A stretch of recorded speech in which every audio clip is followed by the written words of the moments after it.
So it shows that these elongated skulls, literally found around the world, must have been from a human-like race of giants, because 30% larger skull, 30% larger body, it just goes to show. And you can see in that distribution map, it's truly a worldwide phenomenon where these were found. So it's not a one-off, it's a many-off. And here's the other thing, Michael, these bones are still continued to be found. When I was down in South America 4 years ago, we went into some museums, and they would display these elongated skulls. They just, hey, this is part of our heritage. They considered them royalty, and they were buried in royal tombs. And you can see displays with these elongated skulls. They're not trying to hide them. In fact, in Paracas, Peru is the best collection of all. And Brian Forrester, he lives down there, and he knows where the graveyard was, and he finds some of the implements. And he's even done some DNA studies that show that they had a mother's human DNA, but an unknown father. So that's quite interesting. And that kind of corresponds with what the Bible says, is that these men of renown found the earth women attractive and they mated with them. So this seems to be perhaps how the Nephilim were a species of the Anunnaki, the offspring of these giants. You're listening to Exopolitics Today with Dr. Michael Salla, your source for the uncensored truth regarding the human, extraterrestrial, global, and political agenda. Click the like button and subscribe to this channel. And now, here's Dr. Michael Salla.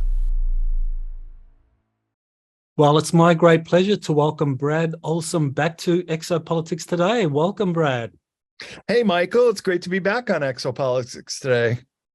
Well, I know you've done quite a lot of research on various topics for your Beyond Esoteric book and the series, and I know you're a book publisher and a researcher and done a lot of field work. And you've accumulated a lot of knowledge on esoteric topics, and one of those is giants. So how did you get interested in the whole giants topic?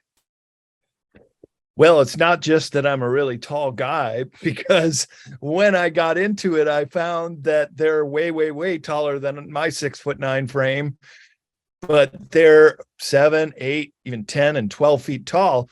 Sometimes the bigger they are, the older they are. But I really became interested in this subject when I was a kid, because where I grew up in northwestern Illinois, not far away are all these really beautiful glacier-carved lakes in southern Wisconsin.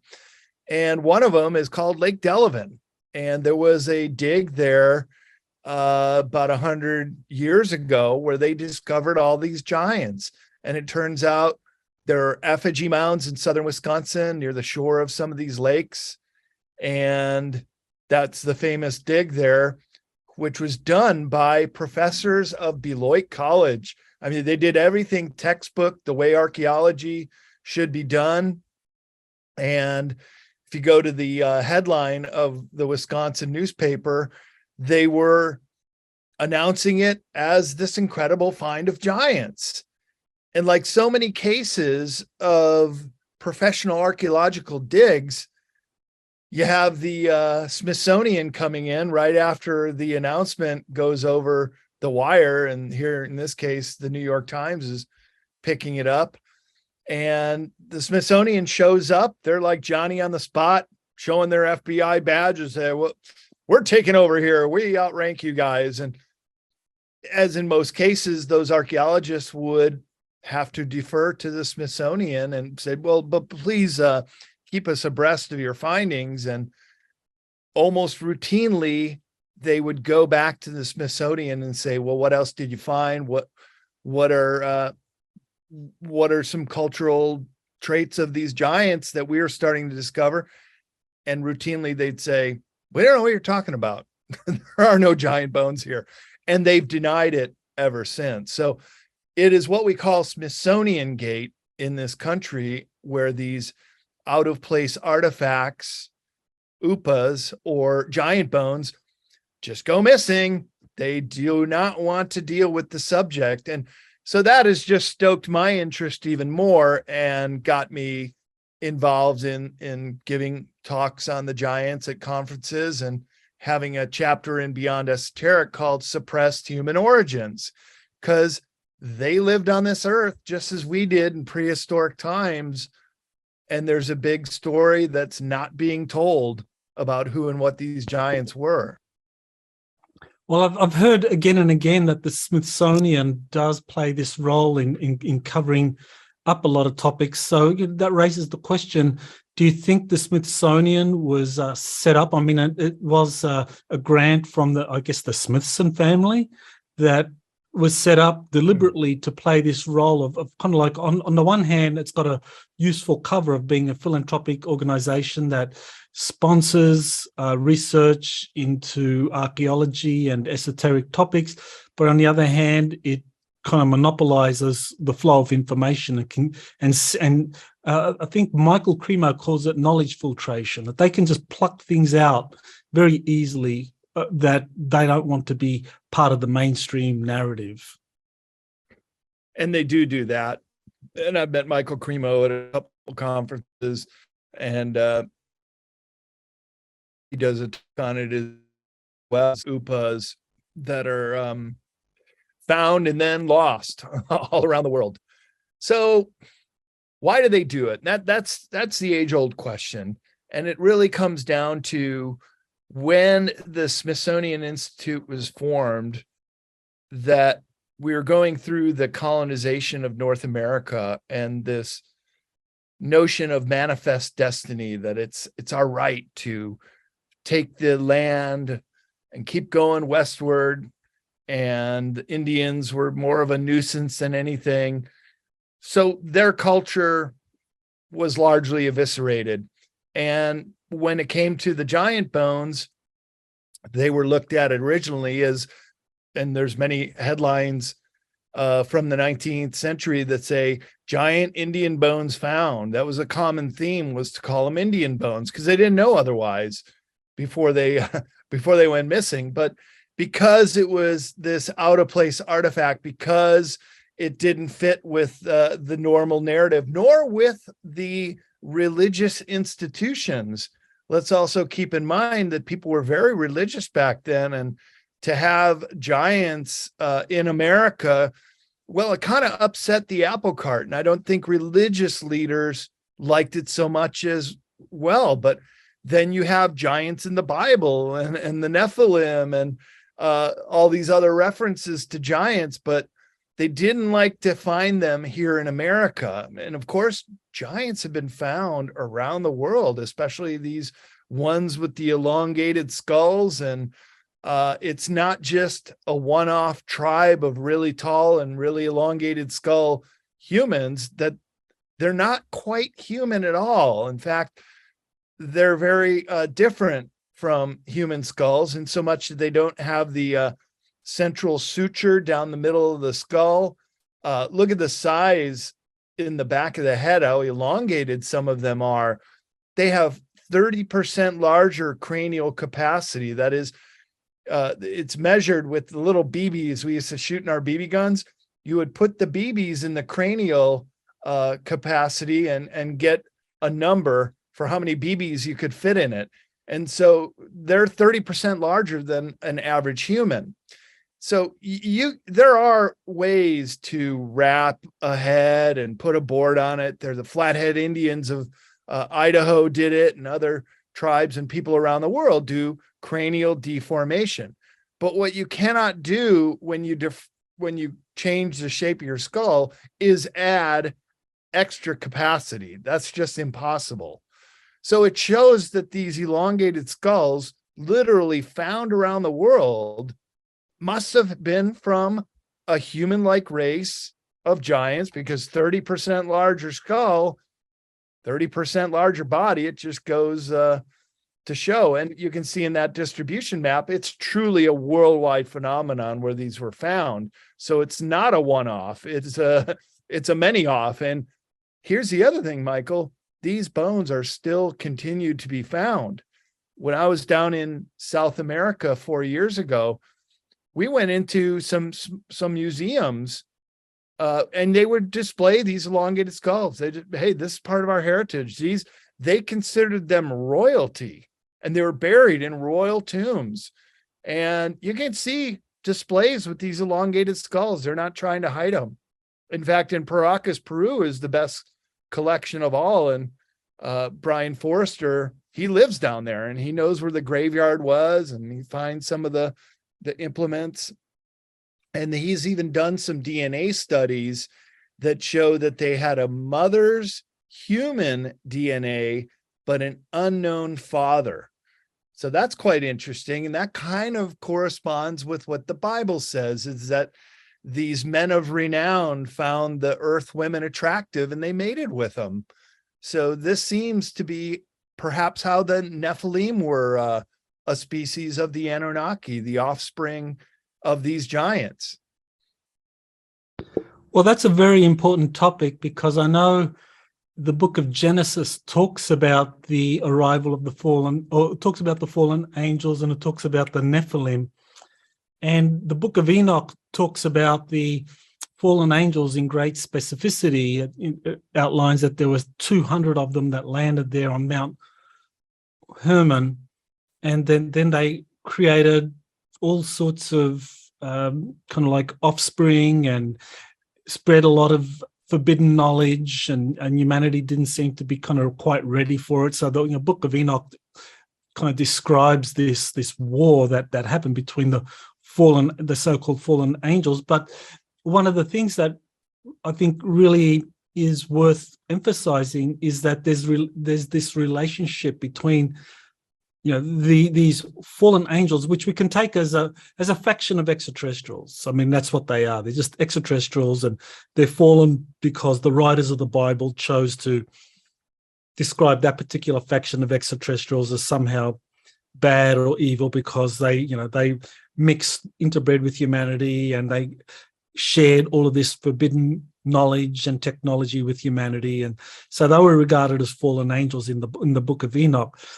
But they created the Nephilim, or what's also known as the giants. So it shows that there's this connection between these extraterrestrials or fallen angels and these giants on Earth. So in a way, to me, I take that, and there are various sources that describe this, that in a way that the Nephilim were created as an avatar body for the souls of the fallen angels or the extraterrestrials to kind of incarnate on Earth. Because if you think about it, I mean, the Earth's gravity is kind of like, it supports a certain size human comfortably. The atmosphere is unique. So extraterrestrials that arrive here, they might find the Earth's atmosphere kind of really inhospitable. So they would want to create an avatar because they have the technology to do it. They have the technology to create a hybrid body, and that would be used as an avatar for them. So, and that's my question. Do you think the giants were avatars for the extraterrestrials or the fallen angels? That's a very, very compelling theory, and I would agree that there is that kind of reaction with these Nephilim. The fact that they're fallen angels, to me, that always rang that they had fallen out of a UFO or survived a crash or fallen from the sky, and they didn't really know what to call them, but angels. Now we'd call them aliens. But that there was this other kind of species living within us. And just like you can take a horse and a donkey, two separate species, and mate them, and what you get is a mule who is sterile and cannot have children as a mule, perhaps these elongateds were like that they saw that the earth women were fair and they mated with them, and they were just kind of a one-off and one and done and stuck here on Earth and maybe couldn't leave. There's even a name for them that archaeologists have called them Homo capinensis. And these are some drawings back from the 19th century. And you can see that is nothing like a human. So these things have been around for a while. And the great Lloyd Pye, he was traveling around to conferences with the Star Child skull, and that's a reproduction of what it would look like, and the skull itself and how much bigger it is than a human skull as well. So you have these entities that are human-like, but not quite human, that are just so much bigger, especially with their cranial look. And Brian Forrester's done a lot of reconstructions of what they look like. And interestingly enough, many of them had red hair. They weren't even black-haired like the South Americans or in other parts of the world where it's almost entirely black-haired and brown-eyed people. Now, you don't really know what their eye colors were, but if you look at the red-haired people of today, that they have multicolored eyes. And it's also interesting that where you get the most amount of redheads is in the Celtic band from the British Isles and Northern Europe, but spanning down into the Basque region. And this is also the highest incidence of the Rh negative blood type. This is also another very fascinating phenomenon, that the human race has two kind of blood types. And I spoke about this real briefly when we were on a panel at the conference in Orlando, that my family is Rh negative blood type. And I had an uncle, Douglas, who died at 5 days old because his blood interacted with my grandmother, who was Rh negative blood type, but my grandfather was positive. Uncle Douglas was born Rh positive, tainted blood from my grandmother, and it killed him. This happens in no other animals. So we have two distinct kind of human species living here concurrently. But if you could show that picture from the banker in the Basque region, I would propose they still live among us. This is another picture from Brian Forrester, and I asked him if I could use it at my conference talk on the giants. He said, sure. Here's a banker. It's interesting. Yeah, he says here, highly mathematical, involved in banking, talking with a woman in front of his computer, and she can't keep his eye off his huge head. Look at that thing. I mean, it looks just like some of those images of the skulls that I just showed. Maybe some of them weren't quite mules. They were more human than not, and they were able to keep their genome going. Sort of the same way that we could look at hair color or eye color can move through generations. It doesn't always have to be, I'm blonde hair, blue eyes, I'm going to have a blonde hair, blue eyed kid. I could have a black haired kid with brown eyes, but then that kid or a grandchild could have blonde hair, blue eyes again. So it can skip generations, and it could come back in a different iteration, just in the same way that they say the Neanderthal genes are still in rotation in all the human races, because way back when there was some interbreeding there too.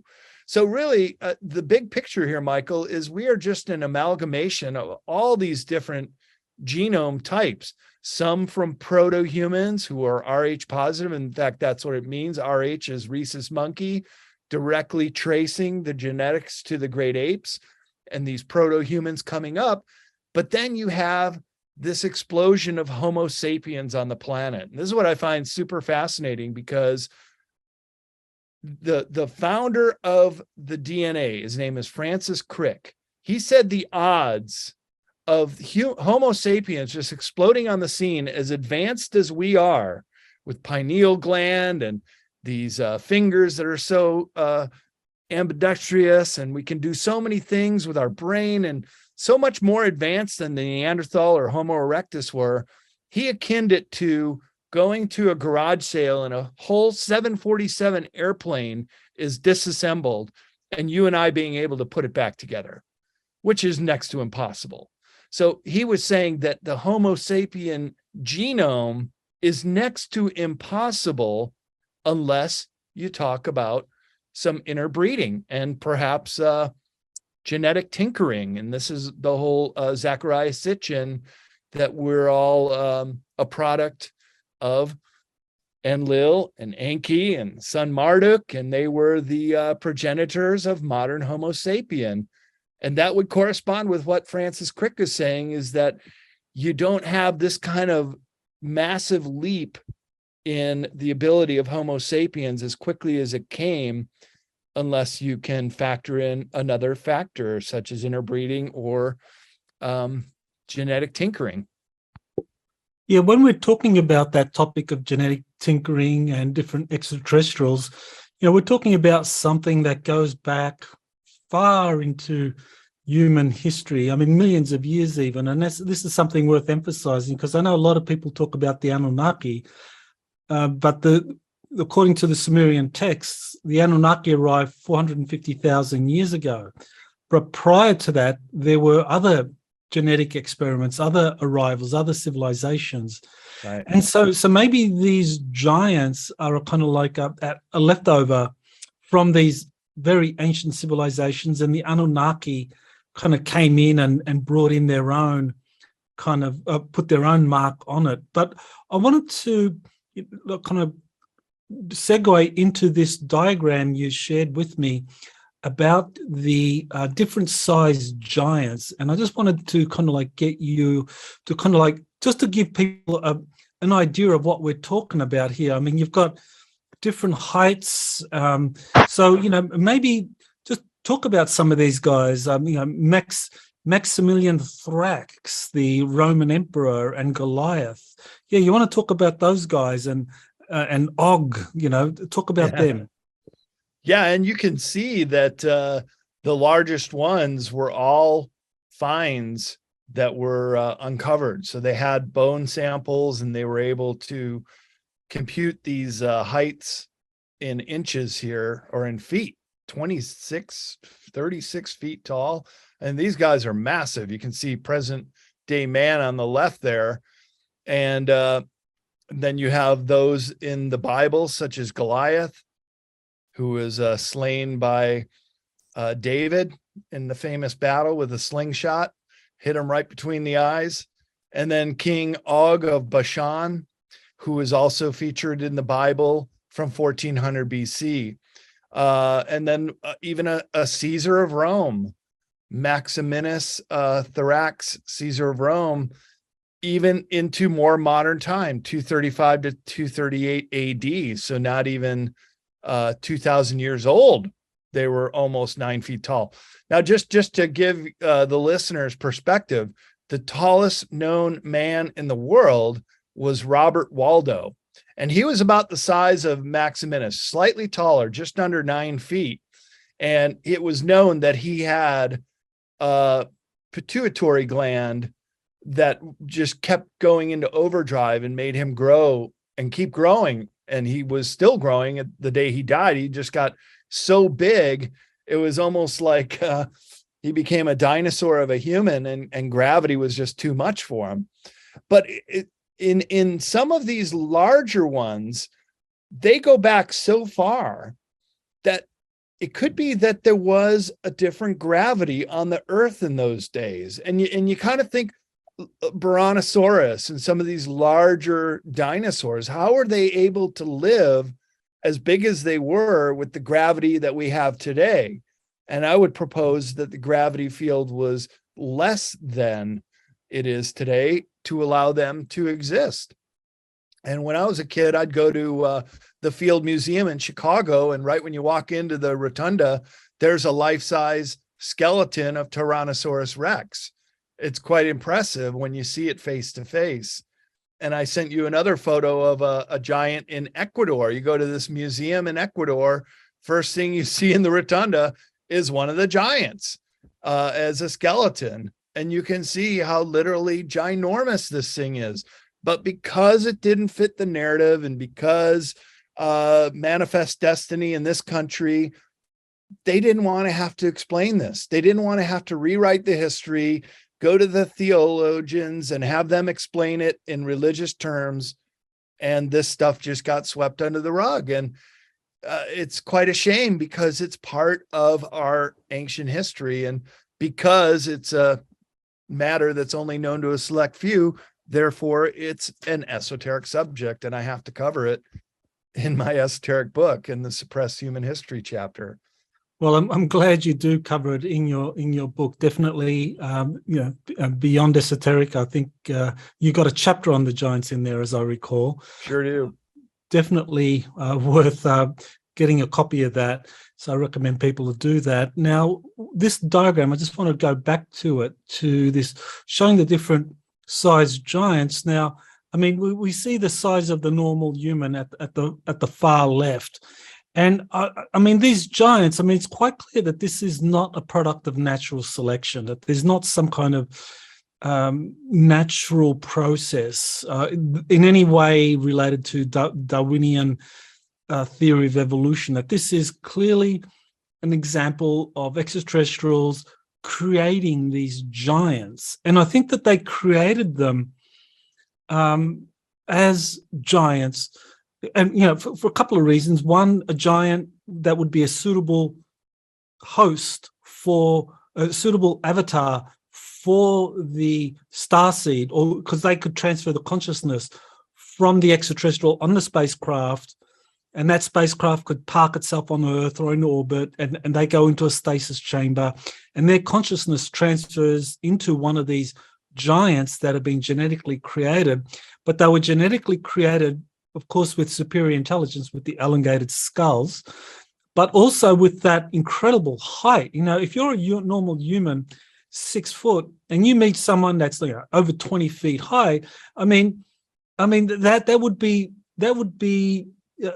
vital. Well, you would not know how to react to something like that. I think you would have to react in a way of awe. And I think they did this deliberately because they wanted to inculcate the human consciousness with the idea of these gods, these god kings, these giants. You want to address that? Yeah, absolutely. And why do you think Goliath, and it says on the top there that he had 3 brothers as big as he, I would say clearly of a different lineage than Homo sapien. You can just compare Goliath there to present day man and see what David was up against.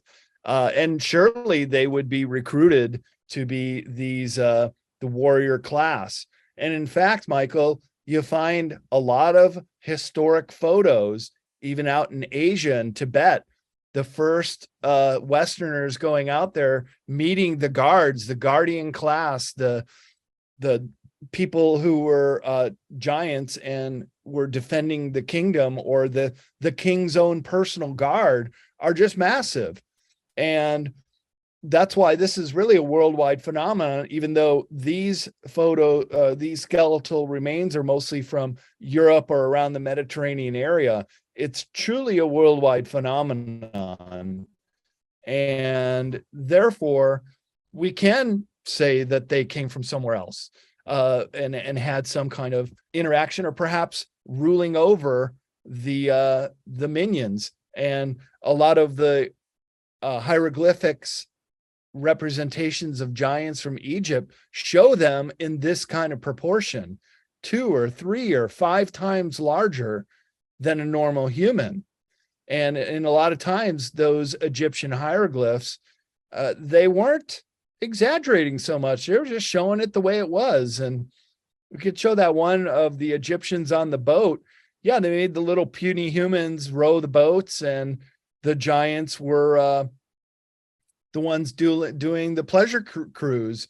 And in other hieroglyphs, they're shown as the pharaohs, with a lot of the humans putting on their decorations and tending to their needs. And it's not just to say that the pharaohs wanted to aggrandize themselves, but they wanted to show that they were different. And if you look at the Akhenaten and his wife Nefertiti, and most especially their daughters, they're all elongated skulls. And you find those imagery right there in the Cairo Museum. So in some cases, you'll see that they're represented as much bigger with elongated skulls, and they're proud of that fact. And the humans are usually just seen as being their serpents and cleaning their feet or rowing their boats and doing all the chores. So the giants have a major role in our prehistory, yet isn't it interesting that they've mostly just been written right out and nobody really wants to talk about it so much? Yeah, well, definitely there is this massive cover up, and it's being orchestrated at the highest level. And they don't want us to know about these giants clearly. I mean, the Smithsonian Institution and there's organizations such as the Freemasons that apparently also have this goal of monopolizing esoteric knowledge. And I know from reading the Radu Cinema book series, the Transylvania series of books, that the Freemasons played this role of every time there's a kind of breakthrough in scientific knowledge, that their people go in there and they use their connections to get high-level access and to kind of keep it all secret and to control it and extract whatever benefits for themselves. So, yeah, the Freemasons, what do you think of them and their role in this whole cover-up of this forbidden knowledge? And we know that they're a secret society. What's the nature of a secret society? To keep secrets. And I'm glad you brought up the Freemasons, Michael, because out here in the West Coast, there have been a lot of findings of giants, not only out on the Channel Islands, hundreds of them found, some of them underneath a awning where they were roasting their midget mammoths. So this could only have occurred in the last ice age. Also, up in northern Nevada was a giant freshwater lake. It's where I've just relocated next year to a ranch in northwestern Nevada, is in the basin of Lake Lahoshan, this giant freshwater lake with caves all around it, that they found these red-headed giants.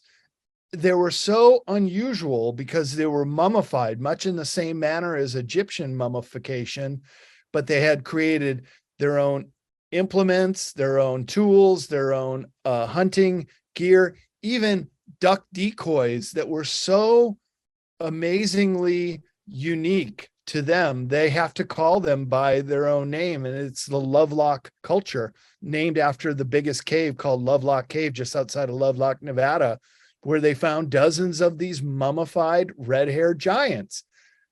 But the Masons come into the picture in the 19th century when they're digging them up, actually in 1933, so this would be the 20th century, and they were known to have taken them out. And I go to all the museums in Nevada trying to find any remnants of the giants, and they usually just laugh me out. Oh, you're one of those guys, huh? But there are records of these giants being taken to Masonic halls, just in the same way that Geronimo, the famous Native American warrior, his body, his skull was dug up, and it's reported to still be at Skull and Bones in Yale. So these secret societies have a fascination with these with these giants and these mummies that were found in the caves, and it's almost like a death cult. And you see this in primitive cultures around the world. For example, in Hawaii, which I'm sure you know, with the Heiau temples and the whole concept of mana, that you could steal the chief's energy once you killed him, and the Native Americans would wear the scalps of their enemies to get the mana of these fallen warriors.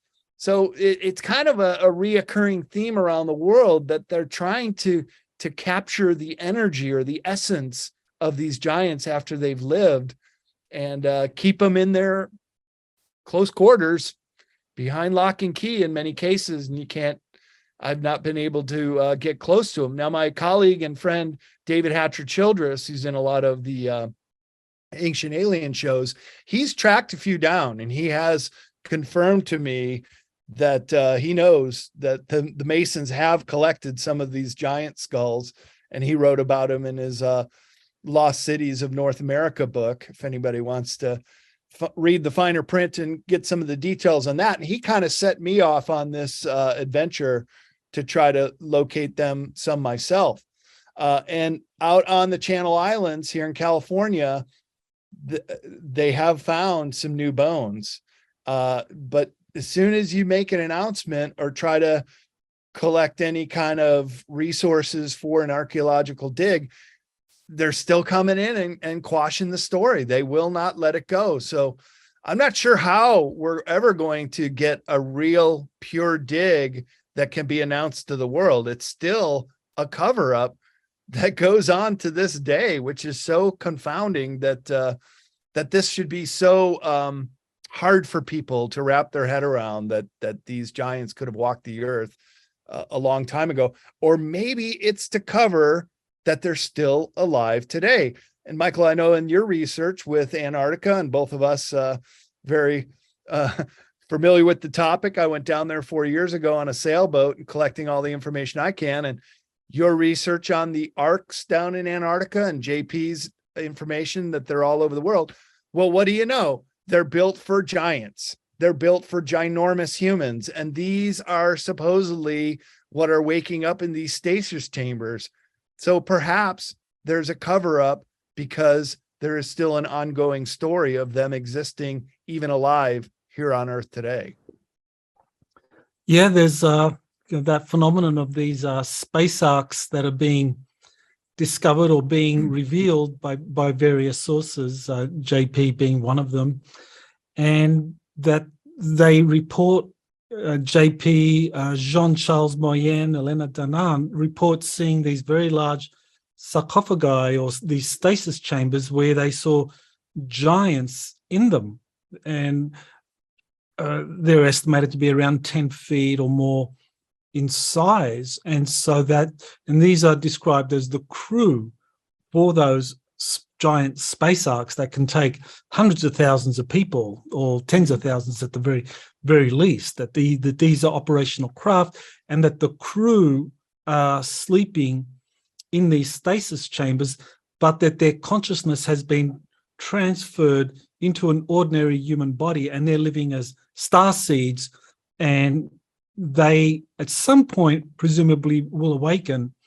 So that's going to be really quite something when these space arcs suddenly start activating and start popping up, and the crew start appearing in their original avatar bodies as these giants. So someone's got to know that they're there. And I would say that those same someone are probably also part of this cover up to just erase the history of anything giant related. And another piece of the puzzle was what Alex Collier said when asked the question, who owns the earth? Alex was doing a Q&A at the Mount Shasta Summer Conference last summer, and he gave the very succinct answer, the Anunnaki.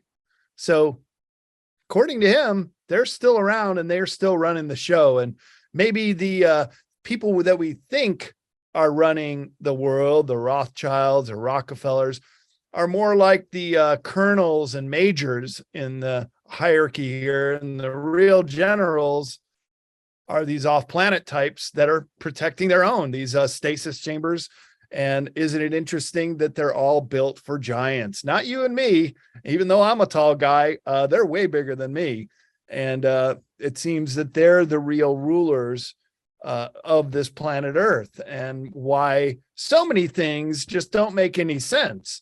Why the narrative gets steered towards the way they want us to think, not based on the evidence that we find here in the case of the giants. Well, I know that in the ancient world, the topic of giants was very well known, and it's all over the artwork. Sure. And there's one Sumerian or Akkadian, cuneiform tablet that shows the god king Shamash. That's the Akkadian name for the sun god, and I think his name in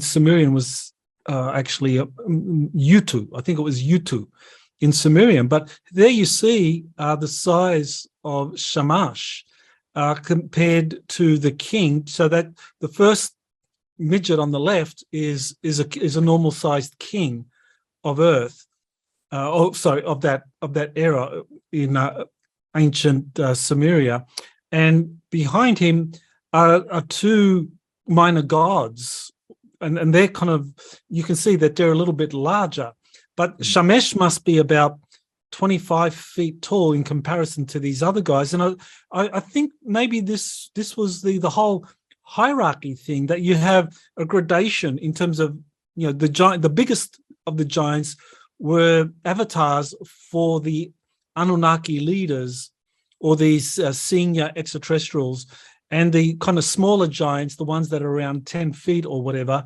that they are kind of like avatars for lesser Anunnaki or lesser extraterrestrial beings.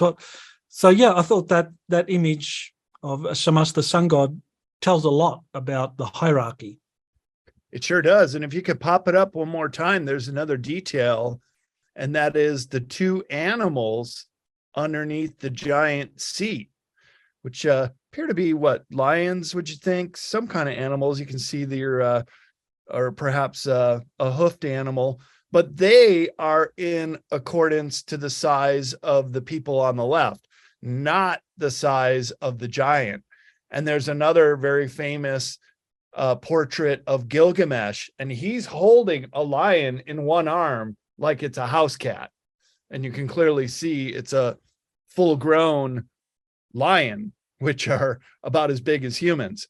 So that's a good tell that the artist who represented here was doing the exact sizing, because those animals are in relation to the other three, not to the giant king there, who must be about 15, 20 feet tall. If you look at his kneecap comes up to their shoulders. So clearly a giant, and wearing a headgear, which is also common with a lot of the pharaohs, that they tried to disguise their elongated heads. It wasn't until Akhenaten and Nefertiti who portrayed themselves in the realism of how they really looked, which was not the case in ancient Egyptian art. It was very stiff, and they were doing positions that humans don't normally pose in or look like. But when this kingdom, which they worshiped one God, one monotheistic God, I mean, he really upset the apple cart in Egypt in that Middle Kingdom dynasty, so much so that after he passed, the priests of the next generation did all they could to erase Akhenaten and Nefertiti. And it's probably why his nephew, King Tut, had a tomb that wasn't rated. They just didn't know about it, and they were just overlooked because they did so much to try to extinguish that knowledge of Akhenaten and his family.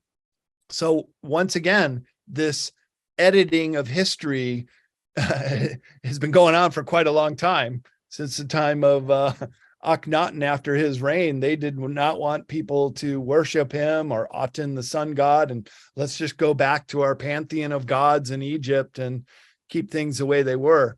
So I would propose same thing with Sumeria, that these glyphs and these carvings, had they not just been buried and lost to the sands of time and only found in recent times, we wouldn't know about those Sumerian giants either. But a lot of this stuff is still coming out, and new findings will, I hope, someday really blow this open, so people would understand that these giants live concurrently with ancient humans. Okay, so this is a very interesting kind of topic, is that while the giants were such an integral part of the ancient world in terms of their religion, their worship, I mean, these giants were either gods, considered gods themselves, or they were considered kind of like protectors of the gods, or workers, or subservient to the gods. And then at the bottom end of the hierarchy were, mere mortals that just kind of like followed, that were part of that hierarchy and followed whatever was expected of them according to that social strata. But of course, all of that kind of like began to disappear with the spread of monotheism. And now, I mean, the whole topic of giants has been buried.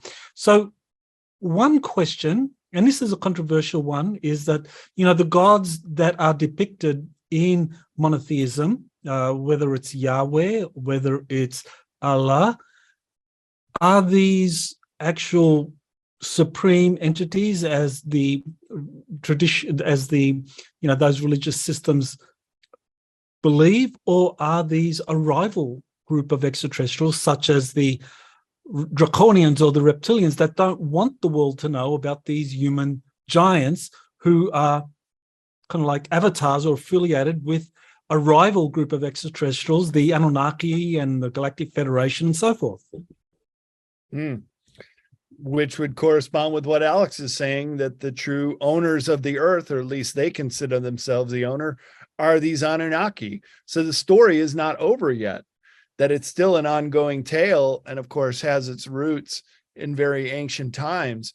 And of course, we all have heard the tale that the planet X, or Nibiru, is on this very elongated orbit around Earth, and every time it comes through our solar system, the near planet solar system, it's so big and it causes such a disruption, it might trigger pole shifts. And that's why another name for it is the nemesis, that when it appears, the Anunnaki are in close proximity to the Earth again, and perhaps working to get more of the gold.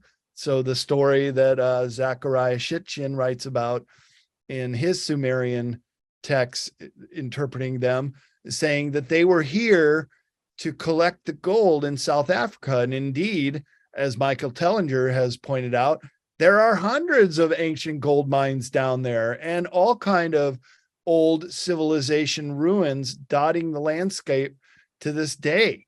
So that they were coming here to mine the gold, and they needed a slave race. They wanted humans to be smart enough to take orders, but dumb enough not to call them out and say, well, who are you? Oh, just call us your Lord. Just call us God. Just call us your entity. And that has passed on to this age. Isn't it interesting? We still call people that own our house a landlord. And these names, these titles with nobility and the royalty, they still last. So there's many clues that these giants had once ruled the earth and perhaps still have a stake in it. Well, that brings me to the topic of Enki and Enlil. Enki is described in various texts as the Anunnaki scientist that created humans. He was the geneticist. He was the commander of Earth and responsible for the Earth experiment, the genetic experiment, creating these different bodies. So I'm just going to put that image up of the different giants that Enki created.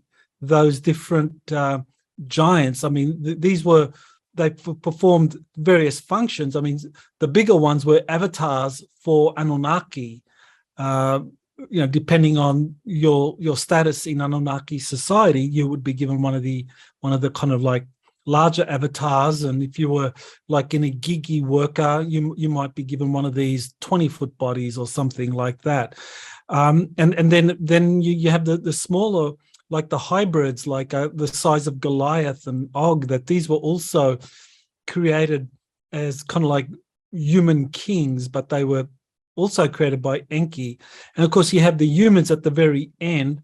But Enki somehow thought that bestowing intelligence on the humans was actually a good idea, that there was something about them, that they carried a potential.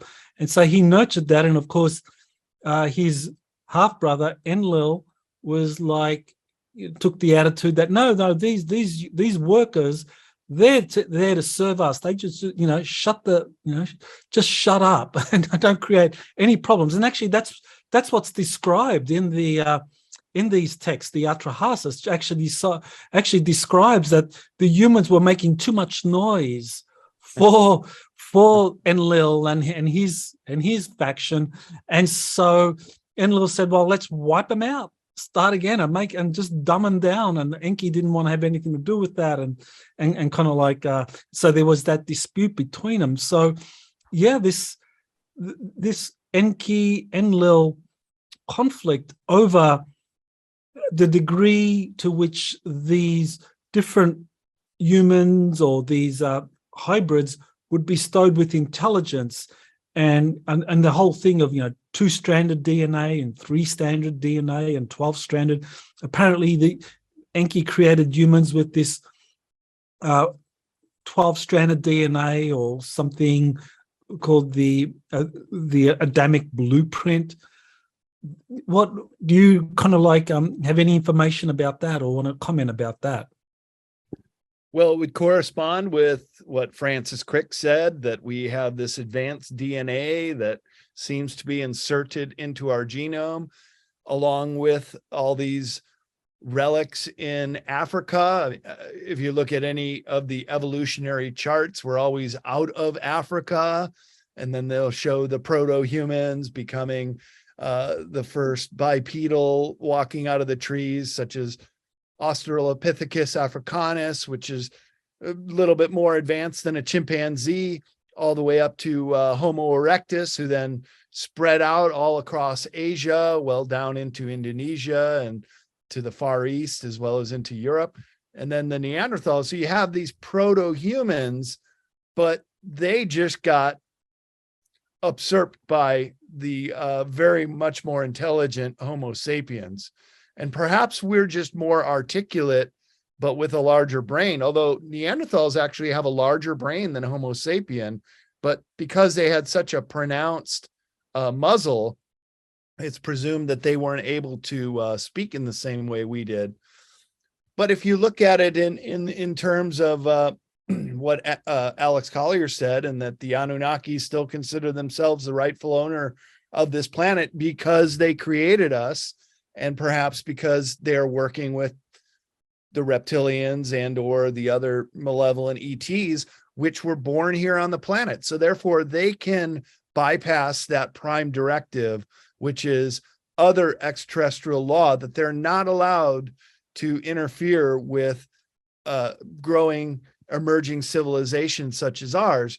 But if they have the ownership rights, as the Anunnaki perhaps believe they do, that they could wipe us out and start anew, that maybe we are asking too many questions, that finally we're not accepting this role as the slave race, and we want to assert our rightful presence on the surface of this planet. And this is where exopolitics is so vitally important, to understand that there are many different agendas that are taking place here on Earth, even right now.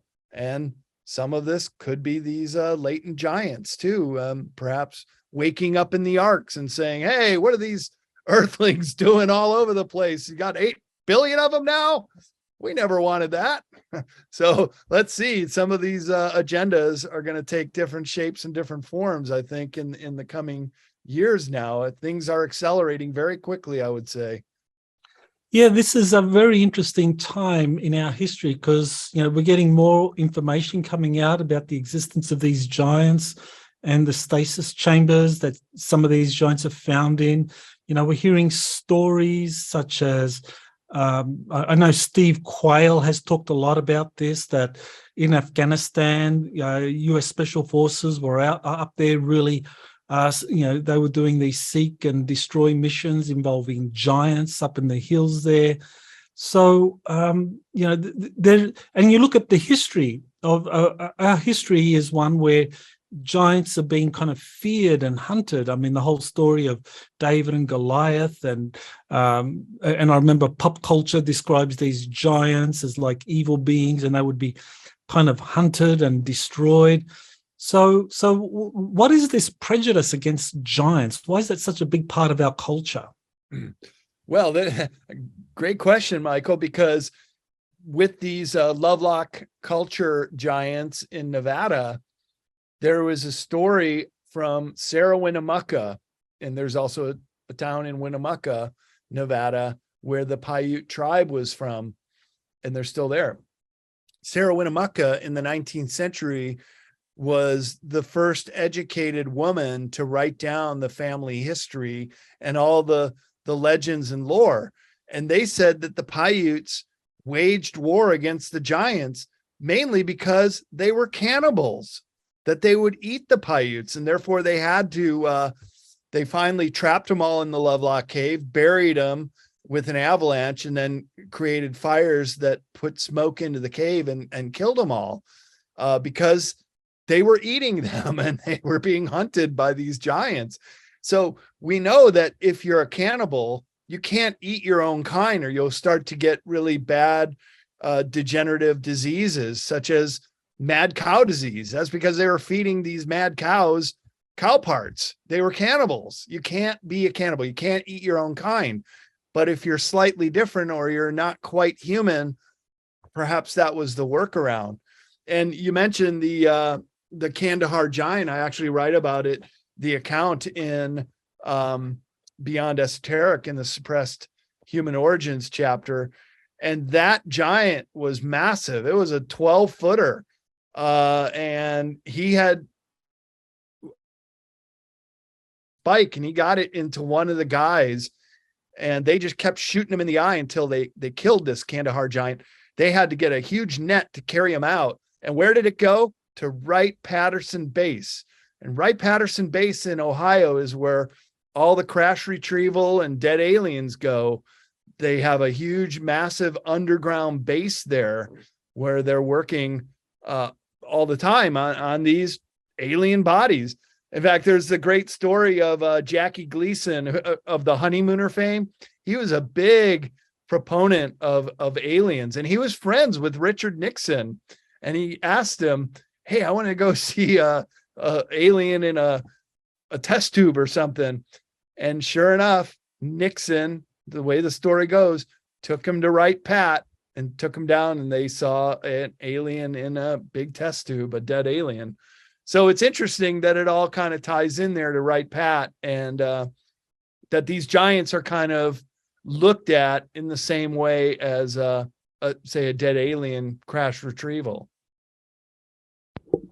Yeah, that is interesting that they would take the body back. And one of the things that kind of like, is a concern, and this is, just returning to this kind of cultural prejudice against giants. I mean, we see it in the book of Deuteronomy and other Hebrew texts where, I mean, they clearly identify giants as these heathen, as these ungodly beings that need to be exterminated.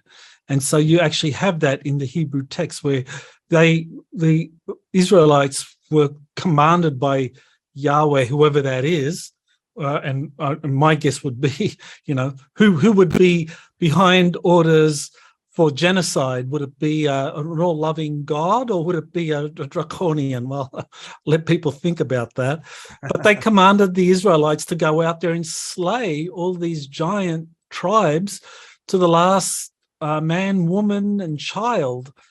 And this genocide that's in the in that kind of like in the historical texts, to what degree is that kind of like part of kind of like Christian evangelism now? I know people like Steve Quayle, and there are quite a few others that talk about giants as these kind of like heathen, as these fallen angels, or the byproducts of fallen angels, and that they need to be kind of like hunted down and controlled or killed. And it's like, well, at what point do we need to break free of that cultural prejudice against giants? Well, look what they do if you join the military. They always have to make the enemy, put them in a bad light, give them names. Gooks is what they call the Vietnamese when they're getting ready to go off to the Vietnamese War. The Krauts were the Germans in World War I. You give them a bad name, so it dehumanizes them. It makes them more morally just to kill them. I suppose this is a throwback to those kind of times. And the giants were often our enemies, that they're on the battlefield, just like David killed Goliath against all odds. How's a little guy gonna defeat a giant? Well, he hit him with the slingshot and took him down because he got a bullseye shot. So yeah, why are they deraded in such a way? Well, probably because they posed a threat. And I get it as a tall guy everywhere I go, Michael. It's like the chip on the little guy's shoulder, just sizing up to me because I'm tall. So I kind of get that feeling from being a tall guy that, we live on a warlike planet. You just look at our history, all the wars that we've been through, and guys are kind of just hardwired that way, that you see someone, don't even know who he is, but yeah, it's big guy or this or that, and just instantly think he's your foe. Of course, we're not like that, and I get along with everybody, but there's still that sort of lingering memory, I would say, of having to fight and be defensive. That's part of our reptilian brain too, by the way, the fight or flight mechanism. If you're backed into a corner, you got no choice but to fight. So we're kind of hardwired for that in many different ways. And perhaps the giants were always these ancient enemies that bedeviled humanity. And if they weren't ruling over us, then they were on the battlefield and a foe to be taken down. Yeah, well, that's the big question here, of course, is that, when you look at books or like the Hebrew texts that describe the giants in this kind of negative light as cannibals and kind of performing heathen practices, I mean, maybe they're talking about, that one group of giants that were like the warrior class, and maybe those guys got corrupted. But when the ruling class, the really big giants, left the scene around the Great Flood, or went into stasis chambers, and this is the question that I think is very pertinent now, is that according to the information from Elena Danaan, she's been told that there are, and JP, my source, also is confirmed that there are these giants, these scientists that are waking up, or that are in the process of waking up. And apparently there are 7 of these former Anunnaki scientists that are keepers of the knowledge, that they are kind of alchemists, that they have all of this incredible knowledge that they're ready to gift humanity.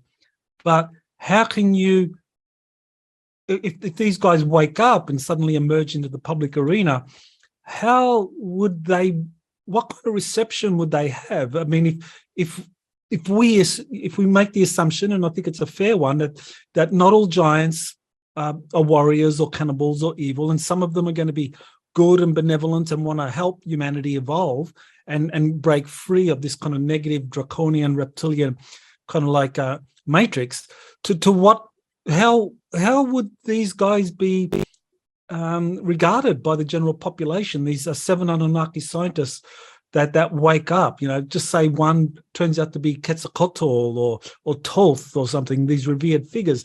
I mean, what would be the impact of that? And that's probably why their history has been erased as comprehensively as we've seen and talked about on this show, that perhaps they don't want themselves to be known because it might freak out the humans or evoke these ideas that the giants are back and they're going to take over the world. And maybe they will. Maybe that's their intention. And they just want to stay under the radar as best they can until that moment where they feel safe enough to come up. Because do we really know what their intentions might be if they wake up out of these stasis chambers? Maybe they will try to assert their power over the world again and sit on a throne in Jerusalem or something like that to be the kings of the earth, as Alex Collier says they think they are. Well, that's a really fascinating question. It's something I'm going to be looking at in my next webinar, where I'm going to look at Enki's return and the awakening giants. And I'll invite you. You can come along, be a guest to that. And I'm going to be talking about those kinds of questions, because I think that is important, because I think our history has been so distorted, and the topic of giants has been kind of like subverted and twisted, and all we know is largely from these kind of very prejudicial books like the like the Book of Deuteronomy or the other kind of Hebrew texts that describe giants in this very negative way. But you know that there's always going to be opposing factions, and apparently this Enki faction is a very positive faction, that Enki did want humanity to be given a high degree of intelligence so that we could do something different, that somehow, what's happened on Earth is not all that different to what's happened on other planets in other solar systems, that the Anunnaki have been doing this for millions of years. They're described as eternals. So they've done this many, many times. And apparently one of the things that humanity has, and Alex Collier has talked about it, is that we have, going back millions of years, the genetics of at least 22 different extraterrestrial species. And so if you have a very kind of like gifted scientist like Enki seeing this and says, hey, these humans, they're special. This would actually be a crime against science to just dumb them down into some worker class to, populate the mines and do the work for us. Let's endow them with some potentiality, and let's kind of like maximize that. And of course, this is the debate. This was the problem. And of course, Enki's faction lost that struggle. And I think now we, as a civilization, have to get used to the idea. It's not just that the extraterrestrials are back. It's not just that extraterrestrials are going to be revealed. It's not just that inner Earth civilizations are going to be revealed. These giants, that they are also part of our history, and that they are going to be revealed. And anyone that thinks that they're all good or all evil, I think they're missing the big picture, that you're going to have gradations and you've got to be discerning. And those that are good and benevolent, let's work with them. Right. That's a really good point, Michael, because if we don't know our ancient history, we don't really know who we are.